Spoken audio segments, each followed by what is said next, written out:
Good morning, everyone, and welcome to the Gold Sponsor Sessions for Dare to Be Great for Era of the Headset. And this session is going to be with the IAED. We're with Matthew as well as Greg, and they're going to be doing a session called The Science of Dispatch, How Research Drives the Evolution of IAED Protocols. Thank you very much for being a gold sponsor and for this session. Take it away. Hey, Ricardo, thank you so much for letting us be a participant in this conference this year. We're very excited to be here. Good morning. I'll say a very early morning from Salt Lake City. I wasn't planning on saying this, but the first thing I'll say is I'm glad to see that there are so many research geeks that decided to join us on this call this morning. We love all things research, and if we could spend every single day doing that, that's all that we would ever do. So we're excited to give you some insights into how the International Academies of Emergency Dispatch conduct its research. My name's Matt Maiko. I am Director of Academics, Research, and Communications with the IAED. And my co-presenter is Greg Scott. He is Associate Director of Protocol Evolution with the IAED. So we're excited to share with you today the work that the IAED does to not just study, but to improve and evolve its emergency dispatch protocols. These are protocols that cover medical, fire, police, and nurse triage. An ulterior motive for being here today is perhaps some of you are interested in exploring possible research collaborations.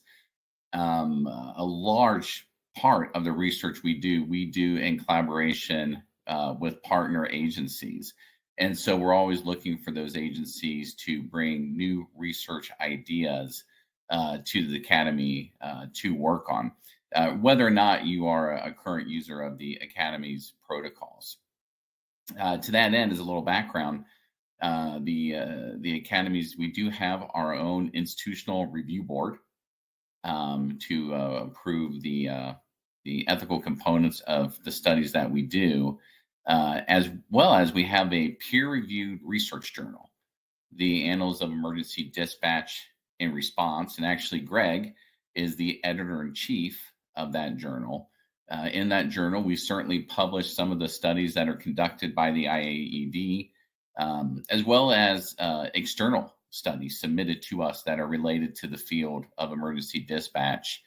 And of course, we also publish our studies in other peer-reviewed journals. So consider that a little nudge in the direction of if you'd like to do some research or you have some good research ideas, certainly reach out to us.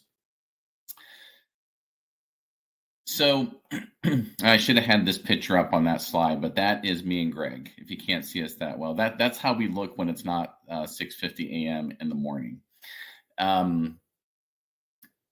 So interestingly, speaking of the Annals of Emergency Dispatch and Response, our peer-reviewed journal, the first article published in that journal was written by the founder of the IAED, and that's Dr. Jeff Clausen. And in that article, he stressed the need to have scientifically structured methodologies to improve the protocols. And this evidence-based approach really has formed the foundation of all of the Academy's efforts from the very start. And so thinking about this, we thought, well, probably the best way to introduce you to the research work of the IAED is to do a couple things. One is to review a few of the seminal studies in emergency dispatch, kind of those watershed moments over the past, what now is more than 4 decades. So talk about those seminal studies and then discuss some of the current studies that we're working on to give you an idea of where our focus is at the present time. And then talk a little bit about future research projects that we think we are likely to be studying in the future. And I think in particular, that's where we'd really like to get your input in the chat if you have some ideas of where you think that focus should be. Now, you might be reading this and saying, Holy Grails, well, what are the Holy Grails? Well, I'm glad you asked that question. I should answer that. When Dr. Clausen, wrote that initial article for our peer-reviewed journal, among other things, he identified 7 Holy Grails, which I'll share with you here. And I show these because what the past, again, 4 decades of dispatch research and science has illustrated is that there really is no one study that's going to answer any of these questions. Instead, it's a process of multiple individual studies that each kind of build upon the other, and they shed more and more light. And the answers to these questions come more and more into focus. And I think that you'll see this when Greg reviews some of these seminal studies, because several of them do relate to getting into what again Dr. Clausen called the holy grails, the things that if we could answer these, actually in the article he says if we could answer these, they're going to have to create a new Nobel Prize for dispatch related research. And answering one of these would make you the winner. But before we jump into those seminal studies, one thing that I did want to do was just talk for a moment a little bit about a tool that has really become indispensable to the research that we do at the IAED, and that is the IAED data center. This is a great story because in its infancy, years and years ago, the data center was thumb drives, disk drives of dispatch data that were sent via FedEx to the academy. That's how we used to do it, and now we're of course much more sophisticated with kind of direct feeds from agencies into our data center. We have over 200 agencies that submit dispatch data to the IAED. And will admit, I think it's probably upwards of 35 million, if not 40 plus million calls in our data center. And we use this data to answer a whole host of questions. I don't think there are very few studies we do that in some way, shape, or form we are not looking to our data center to serve some part of the study needs.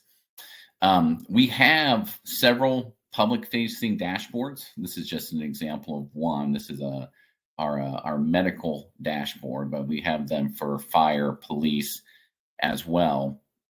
And then we actually have some special reports, such as we have reports on CPR, we have reports on major fire types, presence of weapons, and then we have a report on emerging infectious disease surveillance, what we call the EIDS tool, which would be used in times for most recently with respect to COVID. So these are public-facing dashboards. The last slide I have will show you the websites that you can go to see these. They are open. They are available to the public. And I'd encourage you, if you haven't looked at them, to go in and take a look. I mean, if you look here, you can see consciousness of case entry, breathing case at state case entry, and all kinds of frequency distributions and multiple segments of each of these dashboards. Now, the agencies that participate in the data center, they get a custom dashboard, which is exactly what's on the public-facing website, but only they can see it, and it's the data for their agency, which can be very helpful because they can use this public-facing rolled-up dashboard as a benchmark against what they're seeing on their own individual agency dashboard.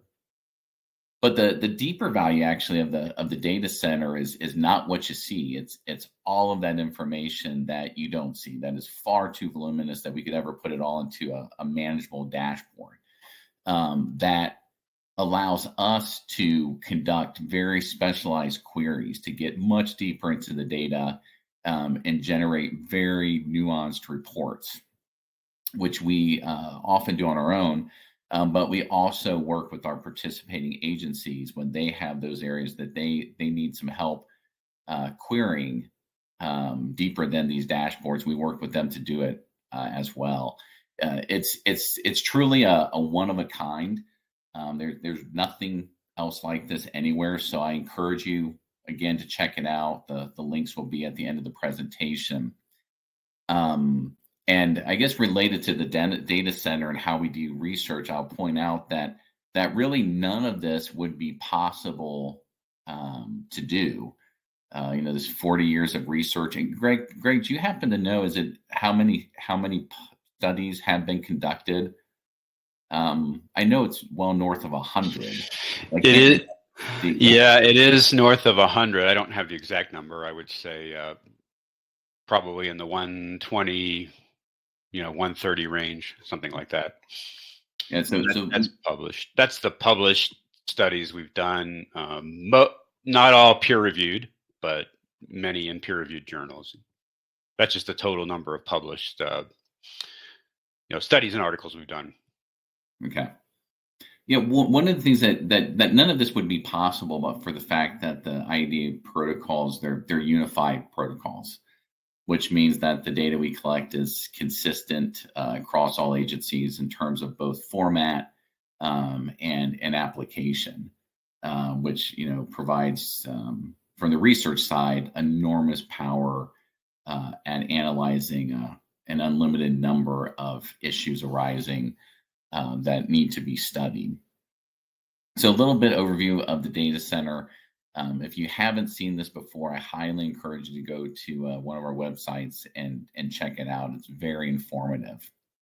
Okay, at this point, I'm going to turn it over to Greg, who is going to talk through several of the seminal studies in emergency dispatch. So Greg, at this point, take it away. Okay, we're obviously these studies have been done over a period of years, and so I want to just kind of go through them. I'm going to go through them sort of rapid fire because I don't obviously, if you're not really deep into research, maybe some of the details are a little bit, maybe a little bit boring to you, but I think the take-home messages are really, really important for the field of 911. You'll see a lot of, I'll just throw it out to begin with. You'll see a lot of medical studies on medical protocol at first, but we are getting deeper into the fire and police research study of 911 as well. But for a number of years, our kind of our flagship protocol was medical, and it took us a while, I think till about the year 2000 to get into to fire and police protocols. So that's why you still see kind of, heavy on the medical research side. But anyway, diving in, we did do a study back in 2016, 2017 on the EMD identification of stroke. And if you know our protocol, or even if you don't know our protocol, I'll just let you know we do have a stroke tool within the protocols that allows the EMD over the telephone to query the caller and try to identify a stroke. And it's really similar to, if you're familiar with the Cincinnati stroke scale, which the field providers all mostly use. It's very similar to that, but it's done over the telephone. And we did this study because we wanted to see if we're really, if it really makes a difference to identify stroke over the telephone, or do we just, when the caller says stroke, do we just let the field providers get it seen and do their assessment and just determine whether it's a stroke or not? We thought there might be some value in early identification of stroke at 911. And this is kind of going to be kind of a theme that you hear from us throughout. We think you guys as 911 call takers actually have a much larger role to play in the public safety system than you're often given credit for.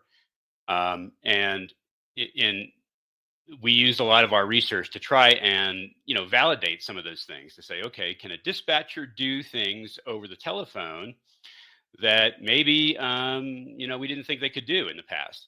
So this was one of those studies where we looked at our stroke tool within the protocols to decide whether it was useful. It gave us good information. We actually found, Matt has some numbers up on the screen there. That was kind of a follow-up to what we did. But the original study, we looked at 304 cases, where the stroke tool was used. And we found that the sensitivity, which means the ability for the tool to identify stroke, was 86.4%, which actually compares very favorably to the tools that the field providers use to identify stroke. As you probably know, stroke is one of those things. It's one of those conditions that really can't be identified with with complete certainty until you arrive at the hospital. The hospital has to do imaging. Usually, they do a CAT scan or an MRI to identify a stroke patient. But we have tools in the field and now at dispatch to help us make that determination. And so we actually found that our stroke tool was working pretty well and actually compared, like I said, pretty favorably to how they were identifying stroke out in the field as the responders, the paramedics and EMTs were doing. And in fact, in this follow-up study that Matt has some numbers showing on the screen, we actually showed that in some cases, the EMD over the telephone was identifying stroke more often and more accurately than the field providers in the field were. You might think, well, how is that possible? Well, it's possible with the right tools and the right technology and the right protocol. And we were able to show that. And how this has some pretty big implications, I think, for patient care.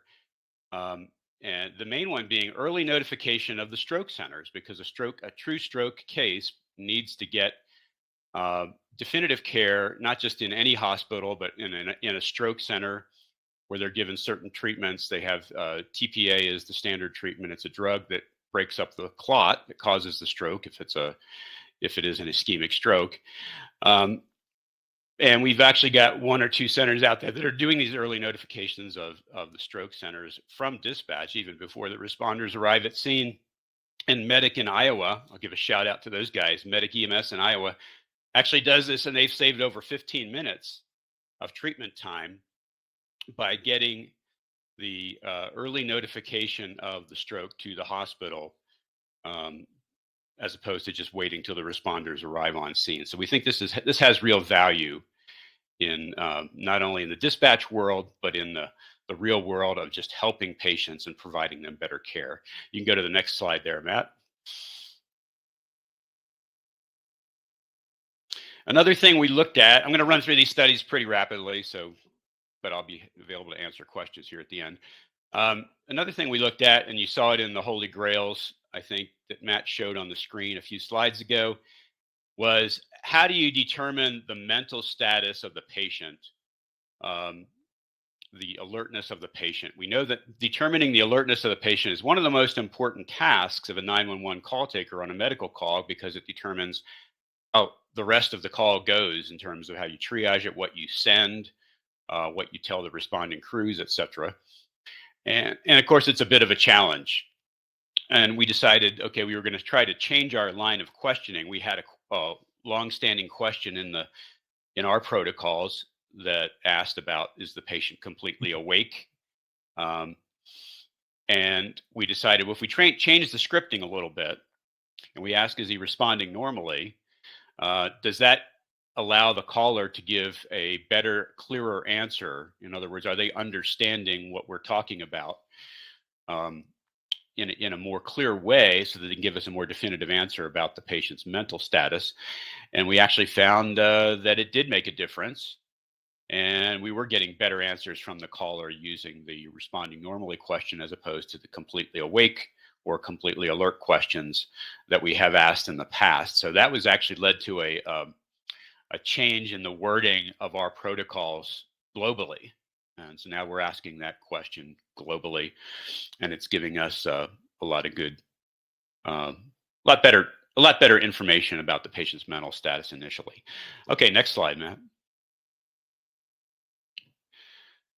Okay, 911 attitudes. Now, this is a bit of a different one. This was not looking at the protocols per se. A lot of our studies do look at our protocols and look at how, as Matt mentioned, how we can improve protocols, call taking protocols at 911. But this one actually looked at how was a certain cohort of the public perceiving their experience with 911. So the goal of this study was to identify attitudes, barriers, and experiences in utilizing 911 among diverse communities. And so you might ask, well, who were those diverse communities? Well, we did focus groups with 6 different diverse communities in the Salt Lake City area, which is where we're based out of. the African immigrant community, Native American community, Pacific Islander, the LGBTQ community, the Hispanic American community, and the African American, non-immigrant African American community. And we were able to use that study to find some very measurable things, that perceptions among those communities. And as you might expect, there was a certain amount of distrust and fear of calling 911 among some of these diverse communities. Probably much more so than if you or I, or anybody in sort of what you might consider to be mainstream America, if there is such a thing, were to call 911. So there were some issues with the way we related and communicated to those folks.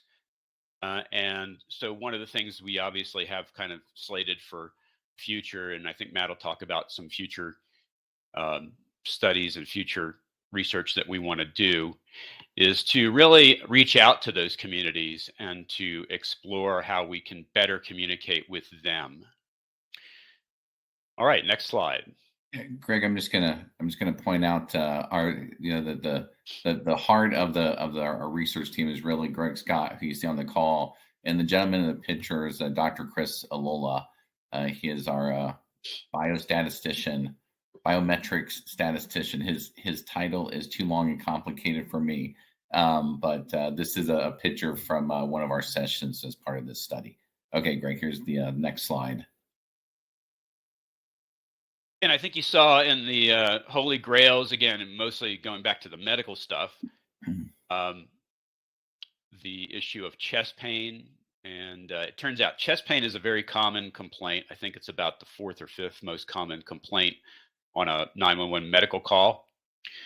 And the thing about chest pain is sometimes it's heart attack, which is obviously the most serious type of chest pain you can have, but a lot of times it's not. A lot of times it's something respiratory in nature, or just musculoskeletal in nature, as we say in the medical field. So we wanted to look at and see how we were triaging chest pain, and this is sort of more of a validation study to look at our protocols and how they were currently operating, and were we correctly identifying those cases, the worst cases of chest pain, which were the most serious chest pain, it says on the screen there, but basically those are the ones that were suffering from what we call acute MI or heart attack. And we looked at how at the hospital, how they were diagnosed, followed these patients to the hospital, how they were diagnosed, and determined that, okay, yeah, if they really were having a heart attack and they called 911 complaining of chest pain, we were triaging them appropriately, putting them into our highest priority level most of the time. There were a few that fell kind of in the lower, more intermediate priority level, and that's typically okay in terms of the way we look at protocols, because sometimes heart attacks can get worse over time. They can also get better over time, even without treatment. But we did find that our protocols were working as designed. So in other words, the questions we were asking the patients to determine whether their chest pain was serious, potentially related to a heart attack, we were identifying those correctly and putting them in the highest priority level. Okay, next slide. Greg, can you just talk for just a minute to kind of give an example about how the studies really kind of build over time, about the most recent heart attack symptom study that was published? And I think it's pre-hospital and disaster medicine, I believe. Yes. So that was another study we did, and that was actually much more recent. Had a little bit different focus, but again, it was related to chest pain and heart attacks. What we know about heart attacks is there is something called a silent MI, or a silent heart attack, which is really just people expressing their symptoms in a different way. In other words, they're having a heart attack, but they don't say they're having chest pain. We know that happens in a minority of heart attack cases, but it is enough of a number that we are concerned about it at 911. So if somebody calls and just says, I'm having, for example, some numbness and tingling in my arm. Oh, and by the way, it's radiating into my shoulder and my neck, and my arm's feeling numb. That's what we consider to be a heart attack symptom, and our protocols will flag that as a heart attack symptom, which gets addressed on the same protocol as chest pain, what we call Protocol 10. And so we actually did a study to look at how many of those calls are actually coming into 911. You know, when a caller says something other than chest pain, but the call gets addressed on Protocol 10. And we found some interesting descriptions of, you know, how that information was coming into 911. We did publish that in an article, but that's informative because it's kind of a red flag to the 911 call taker. You know, that if you hear these things that are not chest pain, but they sound a lot like a heart attack, you should be triaging that call as a potential heart attack. Thanks, Greg.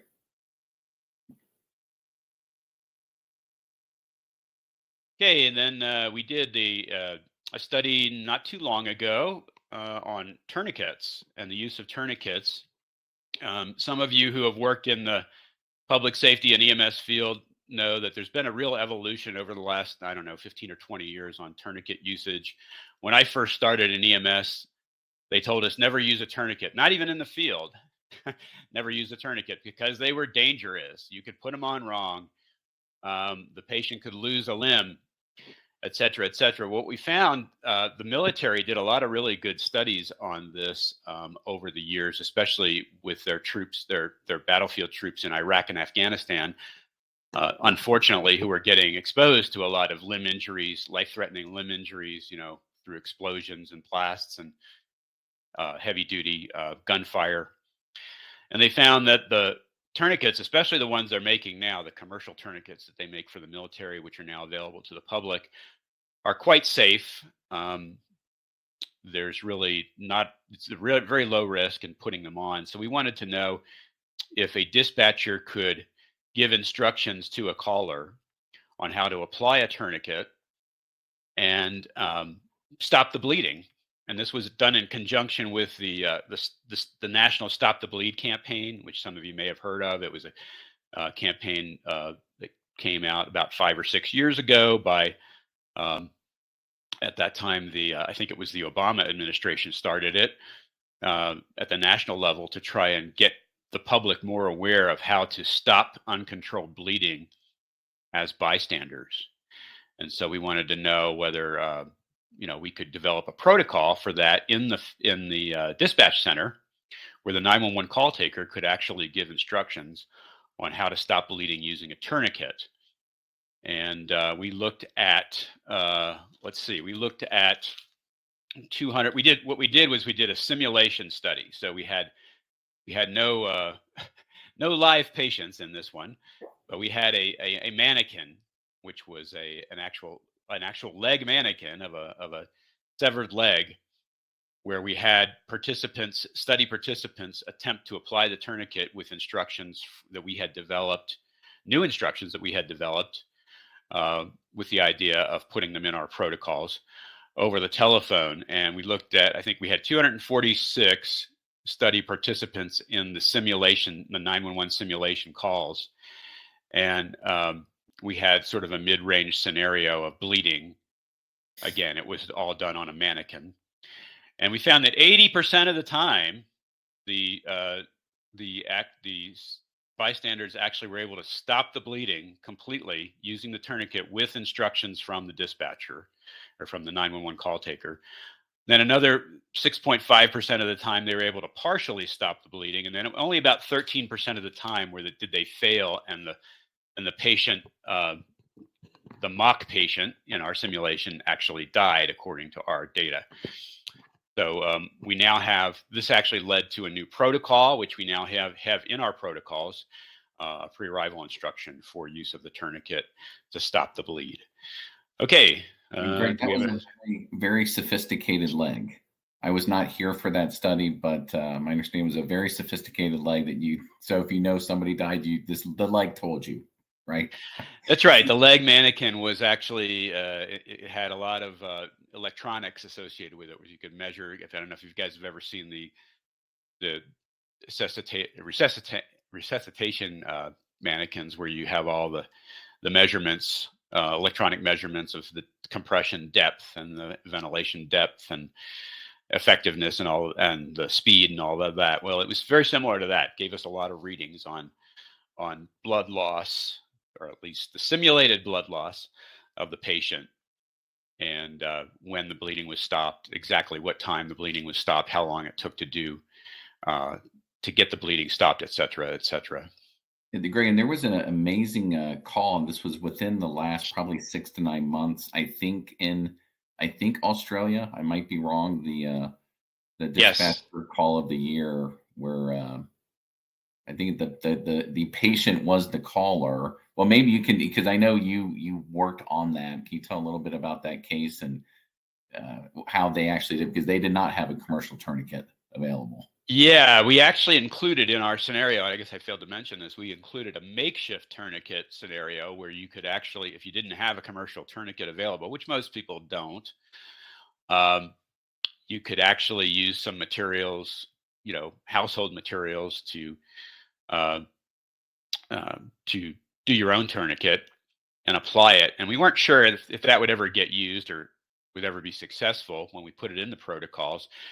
But then just a couple years after year or two after the protocols went in, we heard a call from Tasmania, of all places, which is part of Australia, where a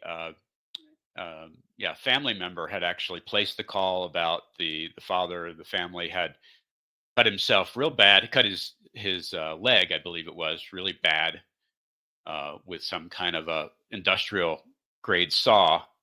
Almost cut his leg off, but was bleeding really bad. And of course, in some parts of Australia, the response times by ambulance crews take a little bit longer than they do in some of our metropolitan areas, just like they do in certain rural areas of the United States.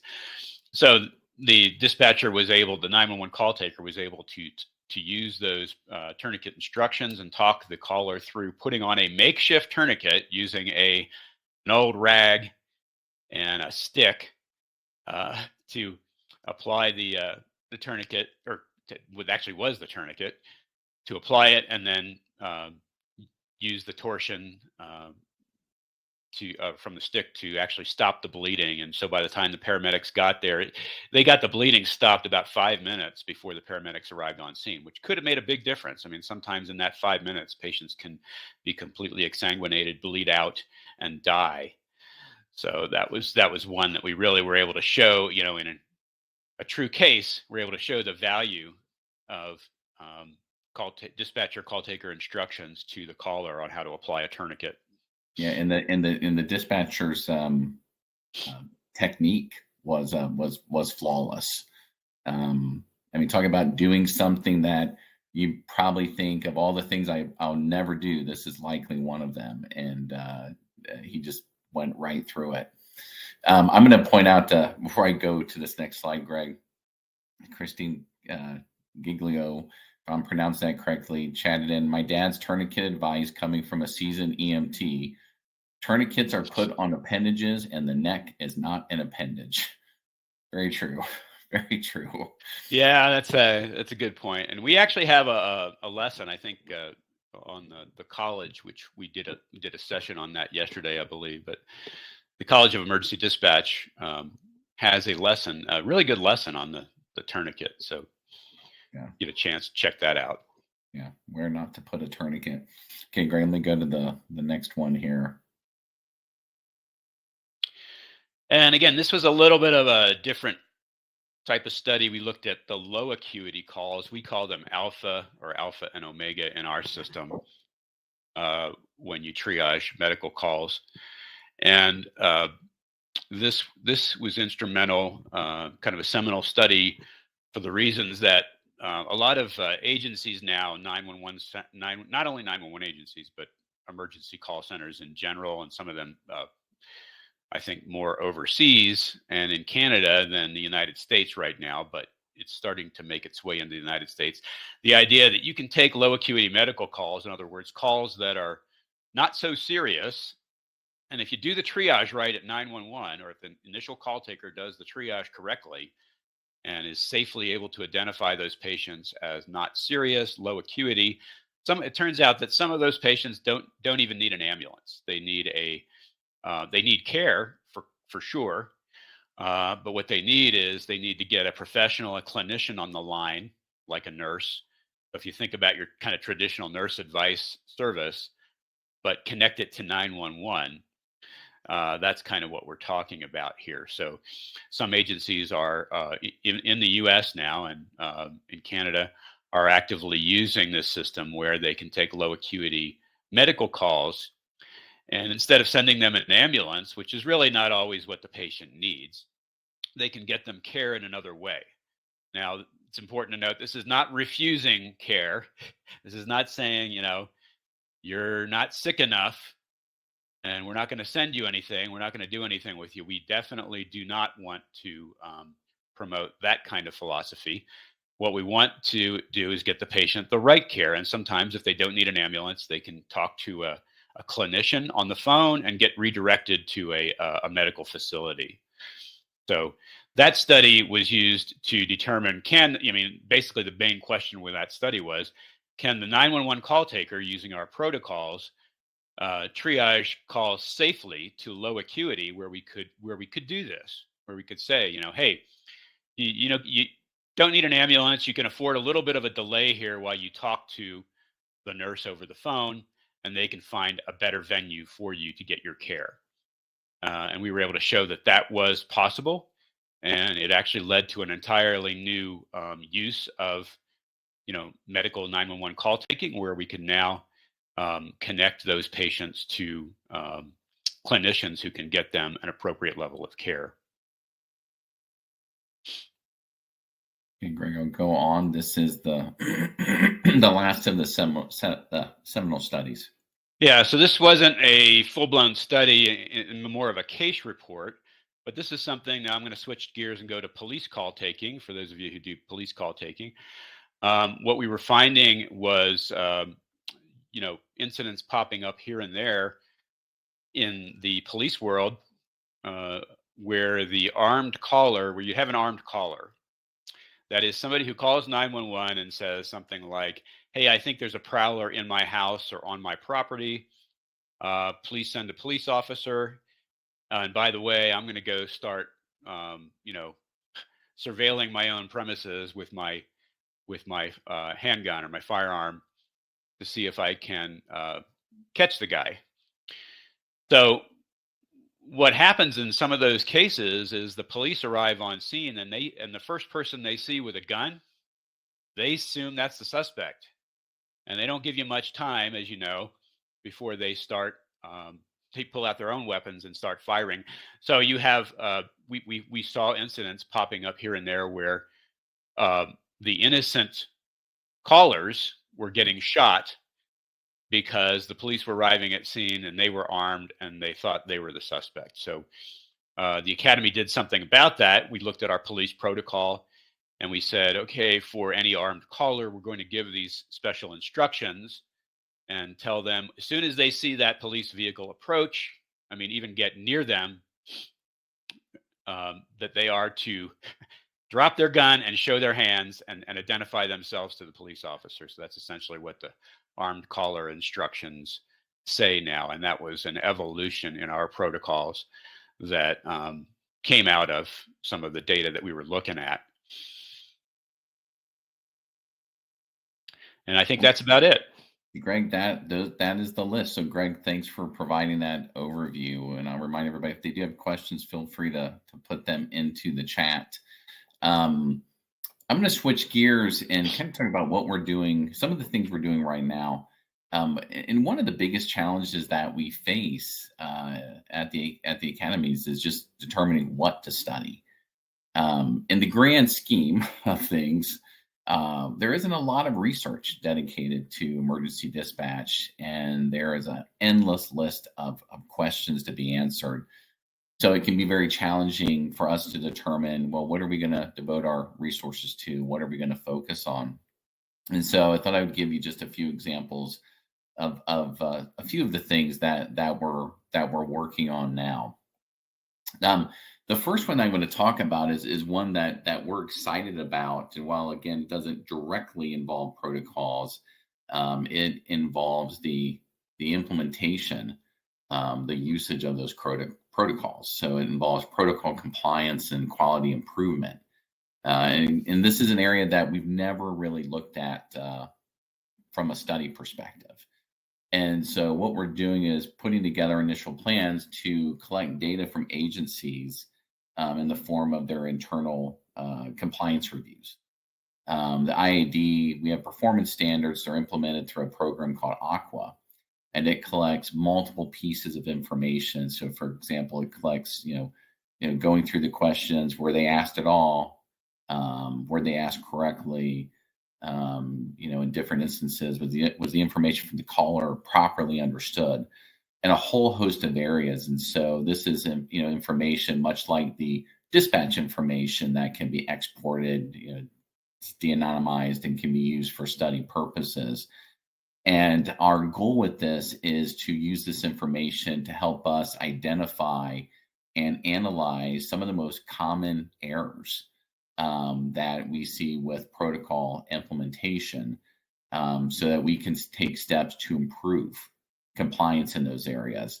Initially you might think, well, this is maybe through better or more tailored trainings, right? Just better training on how to implement certain aspects of the protocol, or how to understand answers that may be given from callers. But it could also, lead to review of the protocol itself, and maybe there was something in a particular question or statement that could be, better or more accurately or more specifically written. And so we're very excited about working in this area. I think the one study, and this was a very early non-peer-reviewed study, but was done in the late 70s.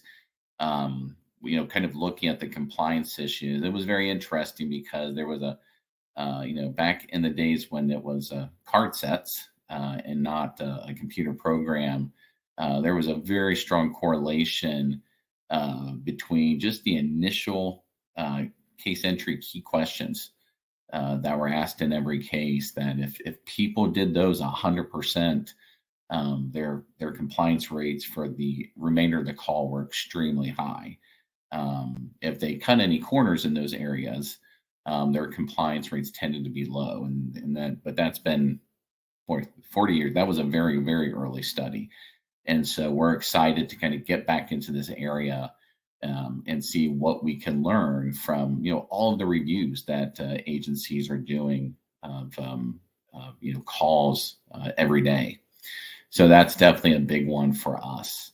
Another area that we're looking at is video to 911.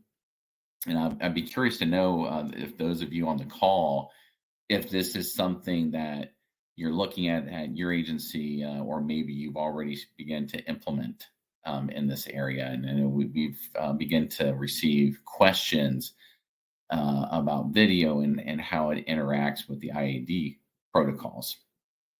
And certainly, I think that, technology for the most part is always a good thing, right? I say for the most part. We probably all have our own examples of where that may not be the case.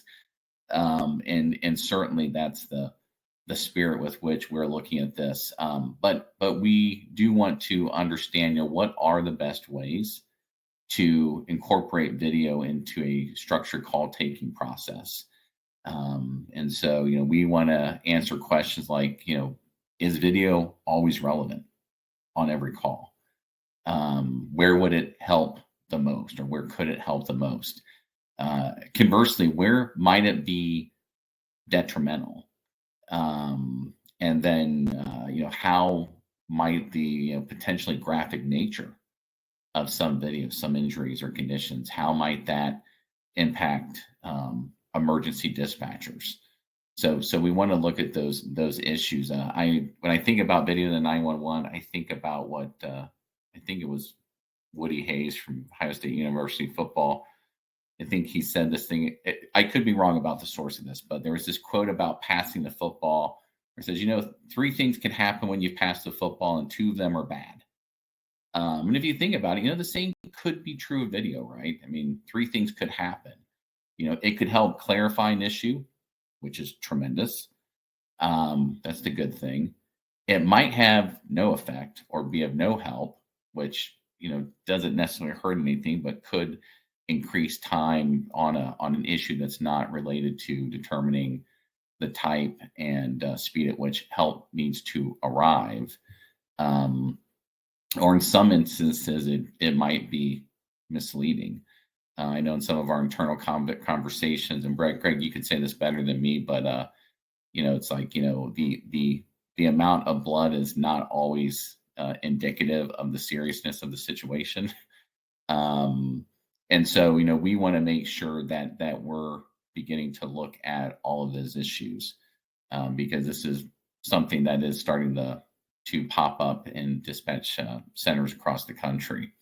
So we want to be part of helping understand how that works in conjunction with what emergency dispatchers do. Something that we're doing right now, actually, we're finishing up this study, is what is the best way to instruct a caller to turn over a patient in need of CPR who is found in the prone position. This was a situation we have instructions in the protocols to overcome barriers such as someone on a bed, getting them on the floor, someone perhaps in a chair, getting them on the floor for purposes of CPR. And we don't have anything for a patient who's found in a prone position. And I think the genesis of this, and Greg, you can feel free to correct me, was a somewhat recent case where a person was found in a prone position. The caller could not get them turned over, and so they did CPR on the back, kind of adjusting the instructions on the fly. So we wanted to do simulation studies to find out, what are the best instructions, and can they be understood? What are the best instructions? Can they be understood? And then what is the actual ability of a person using some of those instructions to actually get a person turned over? As the patient in most of those scenarios, I will say that they were highly successful.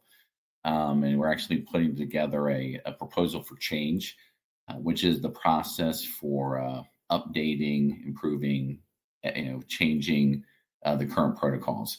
So that will be submitted for review and would, if approved, add new instructions to help emergency dispatchers instruct patients how to turn over somebody for purposes of CPR. I didn't know how many times that would be unsuccessful, but kind of regardless of size, with the right instructions and the right positioning, it was possible. So we're excited about that study. The final study that I wanted to mention is a survey that we're doing. We're partnering with NASNA on a survey to understand the trends and PSAP staffing. And so this is the first time that we've partnered with the National Association of State 911 Administrators. So we're excited about that. We actually just sent out the survey to get to agency directors and managers yesterday, in fact. And the genesis of this study was there was a lot of anecdotal evidence about understaffing in PSAP centers, but there wasn't a lot of concrete. There hadn't been a study analysis survey done. So we thought this would be the great thing to do. So we created a survey tool to do this. And this is information that we'll be sharing out, to the entire industry and other interested parties once this analysis is completed. So we talked about seminal studies. We've talked about kind of some of the things that we're doing now. The last thing that we wanted to talk about was, what would be coming in the future. what do we see over the next 5 years? And Greg, feel free just to jump in here. As Greg mentioned early on, we certainly see doing further research into the sociological components of emergency dispatch. So it's really beginning to expand on the 911 attitude study that is high on our agenda. And then I actually also, as Greg mentioned, we want to devote more of our research efforts to the fire and police protocols, particularly as they, relate to improving resource allocation. As Greg mentioned, the police and fire protocols followed about 20 years later after the medical protocols, so they haven't necessarily got the same level of attention yet as medical, but that is definitely one of our current focuses. And then, the third one that we have on the list is, the use of any new technologies in the field of emergency dispatch. Video is one of them. Of course, we've got text to 911 as well. So those are things that we want to study in addition to the kind of traditional protocol improvement and evolution studies that we do. Greg, is there anything that you would add to that? No, I think you covered it. I noticed there was a couple of questions that were put in the question chat. Do we have time to get to those? I don't know how much time. No, Greg, certainly. I think we've got I think we have a few more minutes. So Ricardo will tell us. I'd say if you can, Greg, go ahead and let's look at them. Yeah, go ahead. Don't worry about it. Looks like Erica said I had a few questions. I can't put them here. Oh, Erica, feel free. Let me just jump here. Well, she's got them over in the questions chat here. Sorry, Greg, I didn't see that. Okay. Will there be any over on the right? Right. So, will there be any published? So, this is Erica. Will there be any published? Any data published about monkeypox, and are there any areas using IAED's tool for it? Well, we've recently. Monkeypox was a funny thing. It bubbled up over the summer, and people were really worried about it spreading all over the country. Now it's kind of died down a little bit. And they're not sure exactly why, but they do have a vaccine for it. Maybe that helped, even though the vaccine was kind of in short supply for a long time. And obviously it was popping up more in one community, and we were worried about stigmatization there, but it was popping up more in the LGBTQ communities. But it seems to have died down a little bit. Now, what we did do over the summer is we released a new version of the EIDS tool for those of you who use our protocol. If you don't use our protocol, sorry for using all the acronyms, but which did have a monkeypox surveillance screening panel in it. So you could actually load that if you used our ProQA software. You could actually load that today and use the monkeypox screening for that. Although, like I said, it seems to be kind of dying down now. What I'm hearing a lot from the public health community now is they're a lot more worried about, like the next wave of the resurgent, COVID latest variant, along with the RSV, which is a respiratory disease mostly in kids and older people, and the flu, so the seasonal flu, which is coming back too. So, but anyway, monkeypox is there. And then there was another question, looks like it also from Erica. Yeah, she asked about, do you think with video being introduced, do you think this will affect the protocol since dispatchers will be able to see just as hand placement, CPR, choking, childbirth? That actually is the type of thing that we don't know yet, and that we want to study. I think we've heard some anecdotal instances of that happening, but those are the types of things that we want to study. And it may be even more than just video coming in, but it could be potentially studying what's the value of video going out. I know that one of the interesting things about our prone to supine study that we did very recently, when you're instructing somebody how to kneel down next to somebody, put their arms over, across their body, a lot of people did this, or they went one way. It wasn't both hands. It was very interesting, and certainly raised the question of, could a 10-second video be more effective, right? Seeing, as opposed to being told. But yeah, Eric, I think those are the types of questions that we're going to be studying to see. And Greg, the last question, as our protocol expert, I'm going to lead to you. It says, we recently noticed questions around coronavirus being added into the breathing. Card 6 questions. Is this going to remain in these questions, or will it disappear in a future upgrade? Oh, Greg, I think you might be on mute. I can't hear you, but maybe okay. Okay, yeah. Can you hear me now? Yes. Okay, sorry. Yeah, I was muted. So yeah, Rebecca, you're obviously using the ProQA version of our protocols, and yes, you should be able to turn that question off in the admin utility. I'll have to double check on that, but if you have any issues, you should be able to turn it off in the admin utility, but you might want to get with me later on that. You can reach me at greg.scott@emergencydispatch.org. But I think, I think that's a question that can be turned off in your ProQA utility if you want to. And speaking of email addresses, if you need to contact Greg or myself, they are on the screen. I don't see any other questions in the question box. So, we thank all of you for joining us this morning. Thank you for allowing us to talk about the research we do. It's something that we're passionate about, and I'll emphasize again, an IAED protocol user or not, if there are things that you're interested in studying that help advance this field, please don't hesitate to reach out and talk to us. So thank you very much for joining this morning. Yes, thank you both very much. This was very interesting. A lot of the stuff that you were talking about, it was taking me back, of course, into my dispatch days. I've been out of dispatch now 9 years, I think. But I started out in Central Florida and then moved back to the county that I grew up in Southwest Michigan.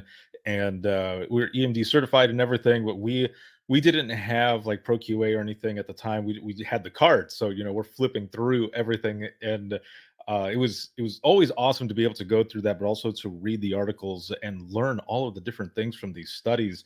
I mean, the stuff that you had, in the beginning, with your attitudes, but also with your words to figure out how someone is feeling or they're breathing, just all of it. It's funny how just your words, just a few different words can make an impact on how the response is and everything. So thank you both very much for presenting this and for all the work that you all do there at the IAED to just make it better for all of us who do this within the trenches of 911. So thank you again. Yeah, thank you very much, Ricardo. Thanks, everybody. Thanks a lot.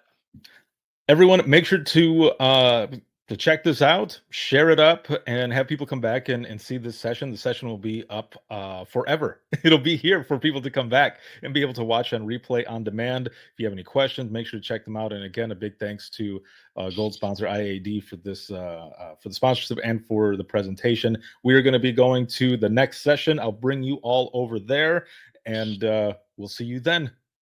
Have a good one, everyone.